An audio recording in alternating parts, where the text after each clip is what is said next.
What if I told you one of America's most trusted classic car experts got pulled into a legal nightmare over a car he didn't even know was stolen? A man with a spotless reputation suddenly accused, questioned, and dragged through lawsuits that could have ended his legacy. And the craziest part, he didn't even realize the trap he was walking into. Welcome to MotorVault, where America's most iconic, forgotten, and unbelievable car stories get uncovered. And today, we're digging into the controversy that almost rewrote the story of Wayne Carini. A name everyone in the classic car world respects. A guy who can resurrect metal the world forgets.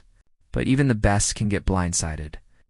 And this blindside started with one car that should have been impossible to lose. A rare 1934 Pierce-Arrow Coupe. Years before Wayne ever touched it, an Australian collector paid almost $100,000 for that car, only for it to vanish into the hands of a middleman who quietly registered it under his own name. Why? That's the part no one can fully explain. Years later, when that same middleman ran out of money, he called Wayne to appraise it. Wayne checks the documents. Everything appears legitimate. He gives it a value, and eventually buys it himself. But here's the twist. The paperwork that looked perfect was anything but. When the real owner starts tracking the missing Pierce-Arrow, Wayne's name suddenly shows up in the case, even though he had no idea the documentation was forged. The lawsuit lands in 2018.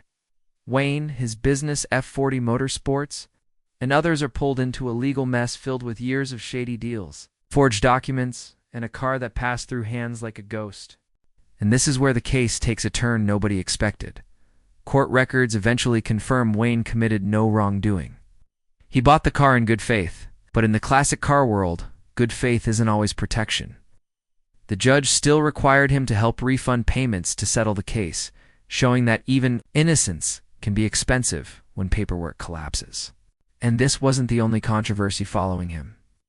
Back in 2011, F40 Motorsports sold a Lamborghini Gallardo advertised with a rare luxury luggage package worth almost $90,000 by itself. The buyer received the car, but the luggage never arrived. One missing accessory and suddenly another storm was brewing. Weeks of silence, delayed responses, and rising frustration pushed the customer toward legal action.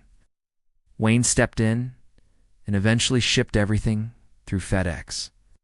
But the damage to trust was already done. Forums exploded and collectors took notice. And in the classic car world, reputation is everything.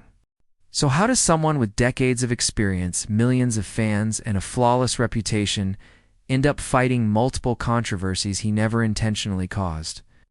The answer is simple. The classic car world is built on trust, and trust can collapse faster than a brittle barn-find frame. These lawsuits weren't about dishonesty. They were reminders of how fragile paperwork, communication, and ownership history can be, even for the industry's most respected names. One oversight, one delay, one forged signature, that's all it takes. After the chaos, Wayne tightened everything. Better paperwork checks, stronger communication, total transparency.